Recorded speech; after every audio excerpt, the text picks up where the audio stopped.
To logic पाठशाला। आज के इस वीडियो में हम वीकली करंट अफेयर्स करेंगे, जिसमें हम लोग जो लास्ट वीक का है यानी 3 से लेके 9 मई तक के जो करंट अफेयर्स हैं, जो कि बहुत ही ज़्यादा इंपॉर्टेंट है आपके एग्ज़ाम के लिए, उन सभी को कवर करेंगे। और वीडियो का PDF आप लोगों को टेलीग्राम पे मिल जाएगा। सो बिल्कुल चिंता ना करा करें, हर चीज़ की आप लोगों को जो भी देख लिए इंपॉर्टेंट वीडियो है उन सभी को जल्द से जल्द मैं कोशिश करती हूँ कि आप लोगों तक लेके आ सकूँ। ठीक है, तो चलिए आज की वीडियो को शुरू करते हैं हम लोग वीकली करंट अफेयर के सेशन को। सो क्वेश्चन नंबर पहला देखिए क्या है, आप लोग भी साथ साथ में आंसर लगाते रहें अगर आप लोगों को आंसर पता है तो पहला क्वेश्चन है, कौन सी कंट्री के रॉकेट डेब्रिस, मतलब ये माना जा रहा है कि ये अर्थ से जो है वो टकरा सकता है। तो भाई ये कौन सी कंट्री का है, तो देखो ये चाइना का है। सबसे पहले तो आपका आंसर होना चाहिए चाइना।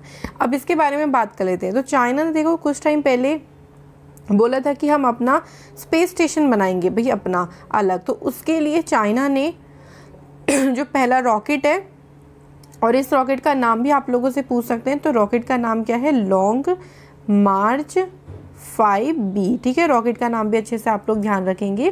तो इसको लॉन्च किया था, जो कि स्पेस स्टेशन के लिए पहला मॉड्यूल लेके गया था। उसके बाद इसने अपना जो काम था वो पूरा छोड़ा, फिक्स्ड ऑर्बिट में मॉड्यूल को छोड़ा, और उसके बाद उसको वापस अर्थ पर आना था। लेकिन चाइना ने इस पर अपना कंट्रोल खो दिया। तो अर्थ पर अब ये जब वापस आएगा तो ऐसा कहा जा रहा है कि ये अर्थ से टकरा सकता है।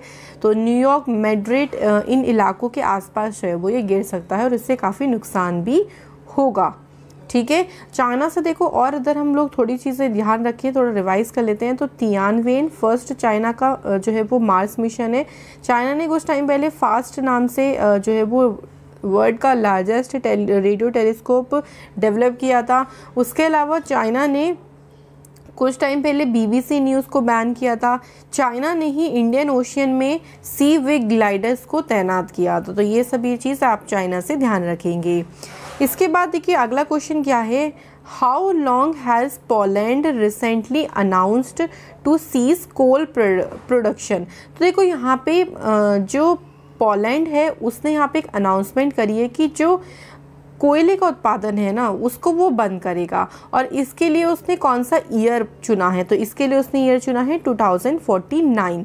तो मतलब एक तरीके से आप कह लो कि टारगेट सा रखा गया है पोलैंड के द्वारा कि वो 2049 तक जो कोयला उत्पादन है उसको बंद करेगा, बिकॉज इससे काफ़ी ज़्यादा पोल्यूशन होता है। तो भाई पोल्यूशन को कम करना तो पड़ेगा ही, ठीक है, किसी ना किसी तरीके से। तो यहाँ पर ध्यान रखिएगा, आंसर यहाँ पर पोलैंड उल्टा भी पूछ सकते हैं आप लोगों से, ठीक है, और ईयर अगर पूछ लिया तो 2049 हो जाएगा।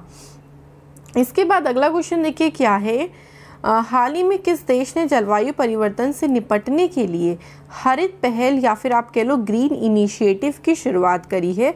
सो ये कौन सी कंट्री ने करी है, सऊदी अरेबिया ने करी है। ठीक है, तो सऊदी अरेबिया ने 2 इनिशिएटिव लिए हैं, एक नाम से सऊदी ग्रीन इनिशिएटिव के नाम से, और दूसरा इनिशिएटिव लिया है मिडल ईस्ट ग्रीन इनिशिएटिव। दोनों ही डील करेंगे कि किस तरीके से हम जो जलवायु परिवर्तन है, जो क्लाइमेट चेंज है, उसके खतरे से डील कर सकें, और कैसे हम पोल्यूशन कम कर सकें, और जो मरीन लाइफ है उसको यानी समुद्री जीवन है उसको संरक्षित कर सके। तो इन सभी के लिए यहाँ पर सऊदी अरेबिया ने इस इनिशिएटिव को लॉन्च किया है। ठीक है, सऊदी अरेबिया की अगर हम बात करें तो सऊदी अरेबिया की देखिए कैपिटल तो रियाद है, और यहाँ पे जो करेंसी चलती है वो रियाल चलती है। तो आप लोग ये दोनों चीज़ें अच्छे से ध्यान रखेंगे। बढ़ते हैं अगले क्वेश्चन पे। अगला क्वेश्चन देखिए क्या बोलता है, वर्ल्ड का पहला जियो नेविगेशन स्कूल कौन सी आप कह लो कि कहाँ पे शुरू किया गया है। तो ये वर्ल्ड का पहला जियो नेविगेशन स्कूल, और इसे कहाँ पे शुरू किया गया है, तो आंसर यहाँ पर हो जाएगा मॉस्को। और मॉस्को जो है वो ध्यान रखिएगा रशिया की कैपिटल है। ठीक है, तो ये भी आप लोगों से पूछ सकते हैं रशिया की किस कैपिटल, रशिया की कौन सी सिटी में ये जो जियो नेविगेशन स्कूल है इसको खोला गया है, ऐसे भी तो पूछ सकते हैं ना। तो पूछने के तरीके कई सारे होते हैं क्वेश्चन के, तो आप लोग जरूर इसको ध्यान रखेंगे। ठीक है, तो आंसर आप लोगों को क्लियर हो गया, आंसर हो जाएगा ऑप्शन नंबर ए। ओके, इसके बाद अगला क्वेश्चन है, हाल ही में किस देश ने क्रिम्सन सोलर प्रोजेक्ट की शुरुआत किया, इसको अप्रूवल दिया है। तो ये प्रोजेक्ट कौन सी कंट्री का है? ये अमेरिका का है। ये जो पूरा प्रोजेक्ट है इसको कहाँ पे सेटअप किया जाएगा? तो अमेरिका का ही एक डेजर्ट है, कैलिफोर्निया डेजर्ट। तो इसे कैलिफोर्निया डेजर्ट के लगभग 2000 एकड़ भूमि पर इसको पूरा स्थापित किया जाएगा। यहाँ से काफ़ी सारी टेम्प्रेरी जॉब्स भी क्रिएट होंगी, ध्यान रखिएगा। ओके, अमेरिका से देखो हम और क्या क्या याद कर सकते हैं। अभी रिसेंटली अमेरिका और इंडिया के बीच में एक एक्सरसाइज हुई थी, वज्र प्रहार, और ये एक्सरसाइज कहाँ पे हुई थी? हिमाचल प्रदेश में। इसके अलावा जो H1B वीज़ा पर बैन किया गया था उसको अमेरिका ने ख़त्म कर दिया। अभी रिसेंटली अमेरिका ने अपना 51 स्टेट घोषित किया, किसको? अपनी कैपिटल वॉशिंगटन DC को, ठीक है। और अमेरिका ने ही फर्स्ट ब्लैक मेल को यहाँ पर अनाउंसमेंट करी कि वो स्पेस में अपने आर्टिमिशन मिशन के तहत पहले ब्लैक मेल को यहाँ पर स्पेस में भेजेंगे। तो ये सभी आप अमेरिका से ध्यान रखिए। तो रिवीजन भी साथ साथ में चलता रहेगा पिछला। उसके बाद अगला क्वेश्चन देखिए क्या है, हाल ही में कौन सा देश नेट उत्पादक मंच में शामिल हुआ है, यानी नेट ज़ीरो प्रोड्यूसर फोरम में? तो इसमें भाई सऊदी अरेबिया ही शामिल हुआ है, और इससे सऊदी अरेबिया से पहले इसमें यूनाइटेड स्टेट्स ऑफ अमेरिका शामिल है, इसमें कतर है, और अगर हम बात करें तो इसमें कनाडा भी शामिल है, और इसमें नॉर्वे। मतलब इन 4 कंट्रीज़ ने मिलकर ही इस फोरम की शुरुआत की थी। इस फोरम का मेन पर्पस क्या है? देखो, इसका मेन पर्पस है कि जितना आप कार्बन एमिट कर रहे हो एटमॉस्फेयर में, ठीक है, उतना ही एटमॉस्फेयर से कार्बन को हटा देना, ताकि जो नेट हो वो ज़ीरो हो, कि भाई आपने जितना पोल्यूशन करा उतना पोल्यूशन हटा दिया, तो कोई एनवायरनमेंट पे इफ़ेक्ट नहीं पड़ा, तो इससे किसी को प्रॉब्लम नहीं होगी, ठीक है। तो इसी फोरम में अभी रिसेंटली कौन शामिल हुआ है? Saudi Arabia. इसके बाद अगला क्वेश्चन देखिए क्या है, हाल ही में किस स्पेस एजेंसी ने अपनी अंतरिक्ष यान या फिर आप कह लो spacecraft Parker solar probe के द्वारा यहाँ पे डिस्कवर किया है नेचुरल रेडियो सिग्नल को? कौन से प्लैनेट पर? ये भी आपको ध्यान रखना है। तो यहाँ पे प्लैनेट वीनस यानी शुक्र ग्रह की बात हुई है, ठीक है। प्लैनेट का नाम मैं फिर से बोल रही हूँ कि प्लैनेट का नाम भी पूछ सकते हैं आप लोगों से। तो कौन सी स्पेस एजेंसी हो जाएगी? नासा। तो नासा का ये पार्कर सोलर प्रोब है जो कि जिसने वीनस के एटमॉस्फेयर को मेज़र किया है। पहली बार शुक्र ग्रह के एटमॉस्फेयर को मापा गया है, और इसमें क्या निष्कर्ष निकल के आए? तो इसमें ये निष्कर्ष निकल के आए कि अर्थ की तरह ही शुक्र ग्रह के ऊपर एटमॉस्फेयर की एक लेयर है जिसमें इलेक्ट्रिकली चार्ज पार्टिकल्स हैं, और जैसे हम उस लेयर को क्या बोलते हैं, हमारे यहाँ तो अर्थ पर उस लेयर को आइनोस्फेयर बोला जाता है, क्योंकि वहाँ पे चार्ज पार्टिकल्स होते हैं, आयंस होते हैं, इसलिए उसे आइनोस्फेयर कहा जाता है। उसी तरह से वीनस पर ये पाया गया है, ठीक है। तो ध्यान रखिएगा, ये जो पार्कर सोलर प्रोब है इसे 2018 में भेजा गया था, और इसे सन की स्टडी के लिए, सन का जो कोरोना होता है ना, ये जो आउटर लेयर होती है उसकी स्टडी के लिए इसको लॉन्च किया गया था, और अभी ये 2025 तक जो है वो वहाँ तक पहुँच पाएगा, ठीक है। इसके बाद है अभी रिसेंटली इबोला के प्रकोप की समाप्ति कौन सी कंट्री ने करी है? तो ये कौन सी कंट्री ने करी है? तो आंसर यहाँ पर हो जाएगा डेमोक्रेटिक रिपब्लिक ऑफ कोंगो। तो डेमोक्रेटिक रिपब्लिक ऑफ कोंगो के द्वारा ये घोषणा करी गई कि भाई वहाँ पे इबोला की समाप्ति हो चुकी है। ओके, ध्यान रखेंगे कौन सी कंट्री है। अगर हम देखो यहाँ पे एक चीज़ की बात करें तो ये इबोला कब शुरू हुआ था? सबसे पहले इबोला को 1976 में डिस्कवर कर लिया गया था, बट साउथ वेस्ट अफ्रीका में 2014-16 के टाइम पे काफ़ी ज़्यादा इसकी वजह से दिक्कत आई थी, ठीक है। ओके, ध्यान रखेंगे, ऑप्शन सी यहाँ पर करेक्ट आंसर। उसके बाद है हाल ही में G20 के पर्यटन मंत्रियों की बैठक की अध्यक्षता किस देश ने करी है? तो देखो, हाल ही में जो G20 के पर्यटन मंत्रियों की बैठक हुई है इसकी अध्यक्षता किसने करी है? इटली ने करी है। और एक और क्वेश्चन यहाँ से क्या बन सकता है कि इसमें भारत की तरफ से कौन पार्टिसिपेट कर रही हैं? तो ध्यान रखेंगे इसमें भारत की तरफ से कौन पार्टिसिपेट कर रही हैं? हमारे जो टूरिज्म मिनिस्टर हैं प्रहलाद सिंह पटेल, वो इसमें वर्चुअली तरीके से उन्होंने भाग लिया। ये जो एडिशन हुआ ये इस बार का 16th एडिशन हुआ, और इसमें इस चीज़ के बारे में चर्चा करी गई कि बिज़नेस जो कोरोना के कारण बहुत ज़्यादा इफ़ेक्ट हुआ है, किस तरीके से हम उसको वापस ला सकते हैं, कैसे हम अपने टूरिज्म बिजनेस को प्रोटेक्ट कर सकते हैं, ठीक है, ध्यान रखेंगे। 10th क्वेश्चन है, देखिए मे फ्लावर 400, ये अभी रिसेंटली काफ़ी ज़्यादा न्यूज़ में रहा, ये है क्या? तो ये एक आर्टिफिशियल इंटेलिजेंस शिप है। ये शिप आप देख सकते हैं, ये 15 मीटर तो लंबा है और इसका वेट जो है वो 9 टन से। ये आप लोगों से नहीं पूछेंगे वेट और लंबाई, ध्यान रखिएगा। बहुत ही ट्रेंड ये शिप आप कह लो, या बहुत सारी टेक्नोलॉजी से युक्त है ये शिप। इसका मेन उद्देश्य क्या है कि जो मरीन पोल्यूशन है उसकी स्टडी करेगा ये, और जो एक्वेटिक एनिमल्स हैं उनको भी एनालाइज करेगा, पानी में प्लास्टिक का विश्लेषण करेगा। तो उन सारी चीज़ों के लिए ही इस शिप को लॉन्च किया है, तो ध्यान रखेंगे इसका नाम, ठीक है। आगे उसके बाद अगला क्वेश्चन है, देखिए यहाँ पर, who will participate on the behalf of G7 foreign ministers. तो यहाँ पे क्या बोला गया है कि जो G7 की फॉरेन मिनिस्टर्स की मीटिंग है उसमें इंडिया के बिहाफ पर किसने पार्टिसिपेट किया, या किसने आप कह लो कि इसमें भाग लिया। तो यहाँ पे आंसर क्या हो जाएगा, बिल्कुल हमारे जो फॉरेन मिनिस्टर हैं एस जयशंकर, उन्होंने यहाँ पे इसमें पार्टिसिपेट किया है, ठीक है। और ये ध्यान रखिएगा G7 की ये मीटिंग कहाँ पे हुई है, हाँ ये भी तो आप लोगों से पूछ सकते हैं। तो ये मीटिंग कहाँ पे हुई है, इंग्लैंड में, ठीक है। इंग्लैंड ने मतलब इस मीटिंग को होस्ट किया है, वहाँ पे वर्चुअली तरीके से हुई है, गया कोई नहीं है, ठीक है, ये आपको ध्यान रखना है।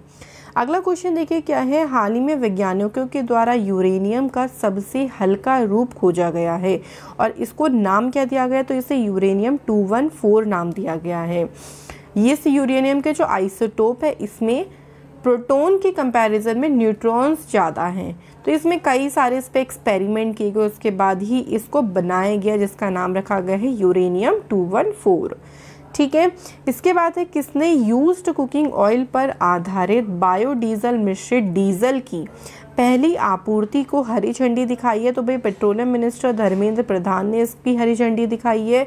मेन इसका पर्पस क्या है कि जो खाने का तेल है ना उसको एकत्रित करना, कलेक्ट करना और उसे बायोडीजल में बदलना। इसको डीजल में मिक्स किया जाएगा और उसके बाद इसको यूज़ किया जाएगा, ठीक है, ध्यान रखेंगे आंसर।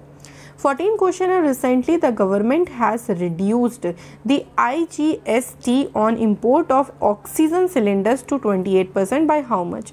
तो ऑक्सीजन कंसनट्रेटर्स जो हैं उनकी इंपोर्ट पर, उनके आयात पर पहले जो GST लगता था 28% लगता था, बट इसको कम करके गवर्नमेंट ने कितना कर दिया है, 12%। ये हमेशा के लिए नहीं किया है, ये सिर्फ 31 जुलाई तक काम करेगा, एप्लीकेबल रहेगा। मतलब बिकॉज देखिए इस टाइम ऑक्सीजन की डिमांड काफ़ी ज़्यादा है, तो उस पर गवर्नमेंट ने टैक्स कम करा है। अब इसके बारे में बात कर लेते हैं कि ये क्या है। सबसे पहले तो इसकी फुल फॉर्म आपको पता होनी चाहिए। इसकी फुल फॉर्म क्या है, इंटीग्रेटेड, और GST तो आपको पता ही होगी, गुड्स एंड सर्विस टैक्स। ये गुड्स एंड सर्विस टैक्स यानी GST का ही एक कॉम्पोनेंट है। और ये कब लगता है, जब कोई भी आप सामान अंतर्राज्य हस्तांतरण कर रहे हो, मतलब एक स्टेट से दूसरे स्टेट में जा रहा है, तो उस पर ये IGST टैक्स लगता है। एक चीज़ मैं आपको बता दूं, GST के 3 कंपोनेंट होते हैं। सबसे पहले CGST यानी central goods and service tax, उसके बाद होता है SGST यानी state goods and service tax, और तीसरा ये होता है IGST integrated goods and service tax. GST effect में कब आया था हमारी इंडिया में, तो 1 जुलाई 2017 से जो है वो GST लागू होना शुरू हो गया था। अच्छे से ध्यान रखिएगा, ठीक है। और अगला क्वेश्चन देखिए क्या है, MK Stalin will become the new chief minister of which state. भाई ये अभी कौन सी स्टेट के नए चीफ मिनिस्टर बने हैं, तो आपको आंसर क्या हो जाएगा, बिल्कुल तमिलनाडु के ये अभी नए चीफ मिनिस्टर बने हैं। तो इनका नेम आप लोगों के लिए इंपॉर्टेंट रहेगा, MK स्टैलिन। उल्टा भी क्वेश्चन बन सकता है। उसके बाद अगला क्वेश्चन है, कोविड-19 हेतु ड्रोन की अनुमति भाई कौन से किसको मिली है, तो ये मिली है तेलंगाना स्टेट को, ठीक है। तो तेलंगाना को यहाँ पर ड्रोन यूज़ करने की अनुमति दी गई है। अब इसमें देखो होगा क्या, ड्रोन से जो कोविड वैक्सीन्स है उनको इजीली भैया आप इधर से उधर लेके जा सकते हो ड्रोन की हेल्प से, ठीक है, उसके लिए। और तो किसने परमिशन दी है, मिनिस्ट्री ऑफ सिविल एविएशन यानी नागरिक उड्डयन मंत्रालय के द्वारा ये परमिशन सीमित अनुमति यानी सिर्फ 1 साल के लिए दी गई है, ठीक है। तेलंगाना 2 जून 2014 को आंध्र प्रदेश से अलग होकर नया राज्य बना था। उसके बाद है ड्राइव इन वैक्सीनेशन अभियान अभियान ये कहाँ पे चलाया गया है? तो ये कहाँ पे चलाया गया है? ये भोपाल में चलाया गया है। इसमें क्या होगा, लोग कार में बैठ के वैक्सीन लगवा सकते हैं, तो उन्हें खड़े होकर भीड़ लगाने की ज़रूरत नहीं है। मध्य प्रदेश में एक बहुत बड़ा एक एरिया है जहाँ पर इस वैक्सीनेशन अभियान को, कैंपेन को चलाया जाएगा। तो लोग अपने टर्न का वेट करेंगे कार में बैठे बैठे और फिर वैक्सीन लगवा सकते हैं बहुत ईजी तरीके से, है ना, याद रखिएगा। इसके बाद कौन से राज्य ने अस्पतालों में ऑक्सीजन की बर्बादी को रोकने के लिए यहाँ पर ऑक्सीजन नर्सेस को अपॉइंट किया है? अब देखिए, कोई रोबोट्स नहीं है ऑक्सीजन नर्सेस, ठीक है, ये भी आम इंसान है। लेकिन क्या है ना, आपने देखा होगा कि ऑक्सीजन जो है ना उनका मिसयूज़ बहुत ज़्यादा हो रहा है।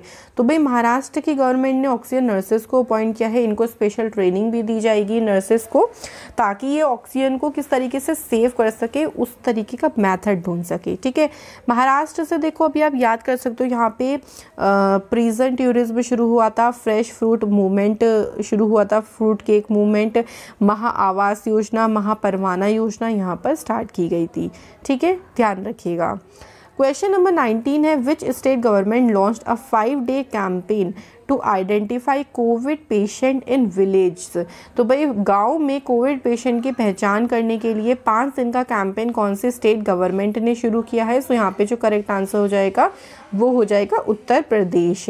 अब ये कैंपेन क्यों शुरू हुआ है? देखो, आप सभी को पता है कि यूपी में पंचायती चुनाव हुए हैं, तो गाँव वगैरह के लोगों में कोविड, ये जो है वो कोविड का जो वायरस है वो स्प्रेड आउट हो सकता है, फैल सकता है।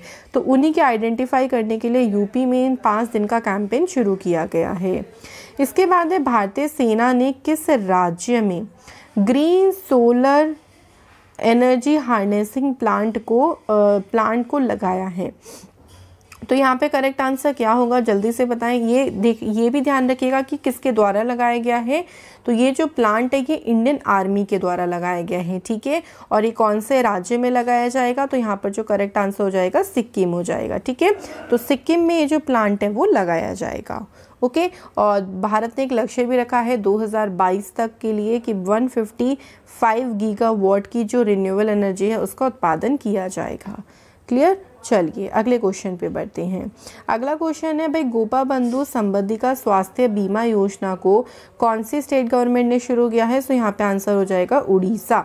ये जो स्कीम है, ये योजना है, ये स्पेशली जर्नलिस्ट यानी पत्रकारों के लिए शुरू की गई है, क्योंकि कोविड-19 के दौरान उन्होंने काफ़ी अहम भूमिका निभाई। तो पत्रकारों को इसमें इंश्योरेंस कवर दिया जाएगा, कितने रुपये तक का? 2 लाख रुपये तक का, ठीक है। तो 2 लाख रुपये तक का उनको हेल्थ इंश्योरेंस कवर इस स्कीम के तहत दिया जाएगा। इसके बाद अगला क्वेश्चन है, देखो, रिसेंटली कौन सी स्टेट या यूटी में आर्टिकल 311 का पहली बार यूज़ किया गया है? Very very important question. तो पहली बार इस आर्टिकल का यूज़ किया गया है जम्मू कश्मीर में। आर्टिकल क्या बोलता है? ये आर्टिकल ये कहता है कि भाई अगर आप किसी गवर्नमेंट एम्प्लॉयज़ को उसके पद से हटाना चाहते हो, मतलब उसके पद से हटा रहे हो या उसके रैंक कम कर रहे हो, तो आपको इस आर्टिकल का यूज़ करना पड़ेगा। तो भाई जम्मू कश्मीर में एक टीचर हैं जो कि काफ़ी ज़्यादा मतलब इस तरीके से मतलब राष्ट्र के खिलाफ एक्टिविटीज़ कर रहे थे, तो उनको उनके पद से हटाया गया है इस आर्टिकल का यूज़ करके। और वो कौन सी यूटी के हैं? वो जम्मू कश्मीर के हैं, ठीक है, ध्यान रखिएगा। अगला क्वेश्चन है, रिसेंटली कौन से स्टेट के चीफ मिनिस्टर ने अभी हॉस्पिटल रिजर्व करी हैं फॉर द प्रेग्नेंट वुमेन, उनके ट्रीटमेंट के लिए? बिकॉज कोविड चल रहा है, तो हर अस्पताल में अगर कोविड पेशेंट होंगे तो उनके लिए थोड़ा मतलब एक तरीके से ये चीज़ें सही नहीं रहेंगी, ठीक है। तो यहाँ पे कौन सी गवर्नमेंट ने इसको किया है? उत्तर प्रदेश ने। और उनके लिए एम्बुलेंस की सुविधा भी शुरू करी है, अगर उनको इमरजेंसी है तो वो एम्बुलेंस सर्विस भी ले सकती हैं। इसके बाद अगला क्वेश्चन है, देखिए अगला क्वेश्चन, किस राज्य सरकार ने पर्वत धारा योजना की शुरुआत की है? तो इस योजना की शुरुआत की गई है हिमाचल प्रदेश ने। तो इसका मतलब क्या है कि देखो, जो वाटर लेवल बहुत नीचे चला गया है उसको वापस से बूस्टअप करना, वापस से बरकरार रखना, और किस तरीके से हम प्राकृतिक संसाधनों का संरक्षण कर सकते हैं, इस स्कीम के तहत इस चीज़ को किया जाएगा। हिमाचल प्रदेश से ध्यान रखिएगा, यहाँ पे सबसे पहले हींग की खेती की शुरुआत हिमाचल प्रदेश से की गई। 100% LPG कनेक्शन देने वाला पहला राज्य हिमाचल प्रदेश। हिमाचल प्रदेश ने अभी भांग की खेती को लीगल किया। हाईएस्ट क्रिकेट स्टेडियम यहाँ पे बनेगा, और पहला स्टेट था जिसने न्यू एजुकेशन पॉलिसी को इम्प्लीमेंट किया था। तो ये सारे आप लोग ध्यान रखें। इसके बाद है कौन से राज्य की टीकाकरण नीति को उच्च न्यायालय में चुनौती दी जा रही है? तो यहाँ पे जो करेक्ट आंसर हो जाएगा वो हो जाएगा छत्तीसगढ़। तो देखो ऐसा क्या भाई छत्तीसगढ़ ने करा कि उनके हाई कोर्ट ने उनके पॉलिसी को चुनौती दे दी। तो यहाँ पे ना इन्होंने एक पॉलिसी बना दी थी कि भाई पहले उन फैमिलीज़ को वैक्सीन लगेंगी जो अंत्योदय कार्ड होल्डर वाली हैं, फिर बीपीएल फैमिलीज़ वालों को लगेगी, फिर एपीएल फैमिलीज़ को लगेगी। तो एक तरीके से रिजर्वेशन की बात हो रही है। तो कोर्ट ने बोला है कि भाई वैक्सीन लगवाने के लिए कोई रिजर्वेशन नहीं होगा, सब लोग एक बराबर हैं, जैसे जो लोग आते जाएंगे उनको आप वैक्सीन लगाते जाएं, तो इसमें कोई भेदभाव नहीं अपनाया जाएगा। तो ये आंसर होगा छत्तीसगढ़। इसके बाद है कौन से राज्य की सरकार ने रोगियों के लिए मुफ्त आहार योजना की शुरुआत की? तो मध्य प्रदेश की गवर्नमेंट ने इसको शुरू किया। इसमें होगा क्या कि जो कोविड हॉस्पिटल्स हैं, कोविड सेंटर्स जहाँ बने हैं, वहाँ पे कोविड पेशेंट्स को फ्री में ये जो हेल्थ या फ्री में फूड है वो प्रोवाइड किया जाएगा। ठीक है, नेक्स्ट क्वेश्चन, विश्व प्रेस स्वतंत्रता दिवस कब मनाया जाता है? तो विश्व प्रेस स्वतंत्रता दिवस कब मनाया जाता है? हर साल 3 मई को मनाया जाता है। ठीक है, इस बार की थीम देख लीजिए, इसकी थीम क्या है? Information as a public good, यानी सार्वजनिक हित में खबर। और जर्नलिस्ट की क्या इंपॉर्टेंस है, क्या फ्रीडम है, इसके बारे में अवेयर किया जाता है इस दिन के तहत। ठीक है, ध्यान रखिएगा। इसके बाद है which Indian regulatory body has joined network for green the financial system. भाई अभी कौन सी आप कह लो कि इंडिया की जो भारतीय नियामक संस्था है उसने इस सिस्टम को ज्वाइन किया है? तो ये सिस्टम किसके द्वारा ज्वाइन किया गया है? आरबीआई। आरबीआई का मतलब रिजर्व बैंक ऑफ इंडिया ने इसे ज्वाइन किया है। और रिजर्व बैंक ऑफ इंडिया का मुख्यालय यानी हेडक्वार्टर कहाँ पे है? मुंबई में। शक्तिकांत दास इसके प्रेजेंट टाइम में कौन है? गवर्नर हैं। ठीक है, 29 क्वेश्चन देखिए क्या है? अमिताभ चौधरी को 3 साल के लिए किस बैंक का एमडी और सीईओ फिर से अपॉइंट किया गया? यानी अगेन ये फिर से अपॉइंट हुए हैं। तो ये कौन से बैंक के हैं? तो यहाँ पर आंसर क्या हो जाएगा? Axis bank. ठीक है, ये आंसर क्या हो जाएगा? ये एक्सिस बैंक के क्या है? एमडी और सीईओ हैं, वापस से इन्हीं को ही अपॉइंट किया गया है। ठीक है, एक्सिस बैंक का हेडक्वार्टर कहाँ पे है? मुंबई में। इसके बाद देखो ऑर्डर ऑफ राइजिंग सन 2021 से किसे सम्मानित किया गया है? तो इस अवार्ड से श्यामला गणेश को सम्मानित किया गया है। अब ये अवार्ड है क्या, इसके बारे में अगर हम बात करें तो देखो इस अवार्ड के तहत मतलब ये अवार्ड उन्हें दिया जाता है जो जापानीज़ कल्चर को प्रमोट करते हैं, उसको बढ़ावा देते हैं, उस फील्ड में काफ़ी ज़्यादा काम करते हैं, तो उनको इस अवार्ड से सम्मानित किया जाता है। तो ध्यान रखिएगा किसको दिया है? श्यामला गणेश को दिया है। इसके बाद इंटरनेशनल फायर फाइटर्स डे कब मनाया जाता है? तो हर साल 4 मई को ये दिन मनाया जाता है। और इसी ही दिन सेंट फ्लोरियन डे भी सेलिब्रेट होता है। तो सेंट फ्लोरियन जो थे ना वो एक रोमन बटालियन के कमांडिंग फायर फाइटर थे, उन्होंने काफ़ी सारे लोगों की जान बचाई थी, तो उनकी याद में भी इस दिन को मनाया जाता है। इसके बाद हाल ही में किसे मानवाधिकार का कार्यवाहक अध्यक्ष नियुक्त किया गया है? तो भाई किसे नियुक्त किया गया है? तो यहाँ पे जो करेक्ट आंसर हो जाएगा वो होगा प्रफुल्ल चंद्र पंत को। ठीक है, तो प्रफुल्ल चंद्र पंत को अपॉइंट किया गया है मानवाधिकार आयोग का कार्यवाहक अध्यक्ष। ध्यान रखिएगा ये सब अपॉइंटमेंट इंपॉर्टेंट है। इसके बाद है कोविड लोन बुक कौन सी ऑर्गेनाइजेशन ने यहाँ पर शुरू करी? तो इसको शुरू किया गया by the RBI, reserve bank of India. तो इसमें क्या होगा? अंडर दिस स्कीम या इस स्कीम के तहत बैंक लोन प्रोवाइड करेगा या किसको? जो वैक्सीन मैन्युफैक्चरिंग कंपनी है या वैक्सीन इंपोर्टर्स हैं, पैथोलॉजी लैब्स हैं, हॉस्पिटल्स हो गए, वैक्सीन सप्लायर्स हो गए, तो इन सभी को आसानी से यहाँ पे लोन मिल सकेगी इस स्कीम के तहत जो कि आरबीआई ने शुरू की है। इसके बाद है अनदर डजन स्टोरीज बुक के ऑथर कौन है? तो इस बुक के ऑथर है सत्यजीत रे। ठीक है, याद कैसे करेंगे? देखो बहुत सारी स्टोरीज हैं, तो बहुत सारी स्टोरीज हैं, इसका मतलब सत्य होंगी वही स्टोरी, तो सत्य से क्या याद रह हो जाएगा आप लोगों को? सत्यजीत रे याद हो जाएगा। इसके बाद है अभी recently Bengal 2021 and election diary किसने लिखी? तो दीप हलदार के द्वारा ये बुक लिखी गई। इसे कैसे याद करेंगे? देखो बंगाल से बंगला बनाएंगे और बंगला अगर है और उसमें दीप लगा दो तो वाह वही वाह, मजा ही ना आ जाए, है ना? तो बहुत सुंदर लगेंगे। तो दीप से क्या याद हो जाएगा आप लोगों को? दीप हलदार याद हो जाएगा। इसके बाद है विश्व स्नूकर में चौथी बार चैंपियन जो है वो कौन बन गए हैं, तो यहाँ पे जो करेक्ट आंसर हो जाएगा कौन बन गए हैं, बिल्कुल मार्क सेल्बी बन गए हैं। ठीक है, तो ये मार्क सेल्बी जो है इन्होंने चौथी बार इस टाइटल को जीता है। 2014 में जीता था, उसके बाद 2016 में और 2017 में भी ये टाइटल जीते हैं। तो वर्ल्ड चैम्पियनशिप बने हैं स्नूकर गेम में, ध्यान रखिएगा। इसके बाद है भाई जो विश्व एशियन बॉक्सिंग चैम्पियनशिप पहले दिल्ली में होने वाली थी, बट इसे शिफ्ट कर दिया गया है कहाँ पर, यूएई में। ध्यान रखिएगा, बिकॉज इंडिया में तो कोविड बहुत ज़्यादा फैल रहा है, तो इंडिया में तो पॉसिबल ही नहीं है कि इसको कराया जा सके, तो इसे यूएई में शिफ्ट कर दिया गया है। इसके बाद है 38 question, Porsche tennis grand prix 2021 किसने जीती है, तो ये एशले बार्टी ने जीती है। और एशले बार्टी कौन सी कंट्री की प्लेयर है, ऑस्ट्रेलिया की। ये पहली ऑस्ट्रेलियन प्लेयर है जिन्होंने इस टूर्नामेंट में सिंगल्स का टाइटल जीता है, और सिंगल टाइटल जीतने के बाद इन्होंने डबल्स का टाइटल भी जीता, ध्यान रखिएगा। इसके बाद है आईपीएल का इस बार कौन सा एडिशन हो रहा है, तो इस बार आईपीएल का 14th एडिशन हो रहा है। ठीक है, इंडिया में इस बार हो रहा है। न्यूज़ में क्यों रहा, बिकॉज आईपीएल के दौरान ही काफ़ी सारे स्टाफ मेंबर्स, कुछ प्लेयर्स कोविड पॉजिटिव पाए गए, तो इसको पोस्टपोन कर दिया गया है, इसलिए न्यूज़ में रहा था। 30th एडिशन जो है वो कहाँ पे हुआ था, यूएई में। इसमें जीता कौन, मुंबई इंडियंस, जो कि सबसे ज़्यादा बार आईपीएल का टाइटल जीती है। और उस टाइम जो स्पॉन्सर था वो कौन था, ड्रीम 11। इस बार का स्पॉन्सर था बीवो। ओके, इसके बाद अगला क्वेश्चन है, देखिए पोर्तुगीज ग्रैंड प्रिक्स, इसका टाइटल किसने जीता है, तो लुइस हैमिल्टन के द्वारा जो है वो इसका टाइटल जीता गया है। लुइस हैमिल्टन ब्रिटेन कंट्री से बिलोंग करते हैं और मर्सिडीज के रेसर हैं। और इसमें सेकंड प्लेस जो रही वो रही मैक्स वर्स्टपेन की। तो भाई 40 क्वेश्चन थे इस वीडियो में, ये था हमारा वीडियो का लास्ट क्वेश्चन। अब हम लोग होमवर्क क्वेश्चन देख लेते हैं, जिसका आंसर आप लोग मुझे ज़रूर बताइएगा कॉमेंट करके।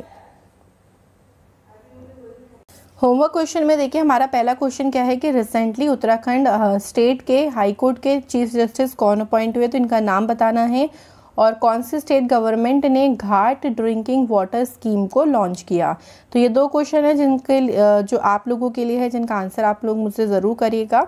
So now the video is ending, और वीडियो ख़त्म हो चुकी है। सो बताइएगा ज़रूर ये भी कमेंट करके आपको वीडियो कैसी लगी, आपको क्वेश्चन अच्छे से क्लियर हो गए सारे, और किस तरह कैसा रहा आप लोगों का रिवीजन। ठीक है, तो चलिए कल मिलेंगे आप लोगों से। कल मैं आप लोगों के लिए स्टेट गवर्नमेंट स्कीम्स की वीडियो लाने वाली हूँ, जो हम 3 पार्ट में करेंगे, और आसानी से किस तरीके से हम याद रख सकते हैं स्कीम्स को, वो हम लोग वीडियोज़ में जानेंगे। तो बने रहेगा लॉजिक पाठशाला पे। Thank you so much.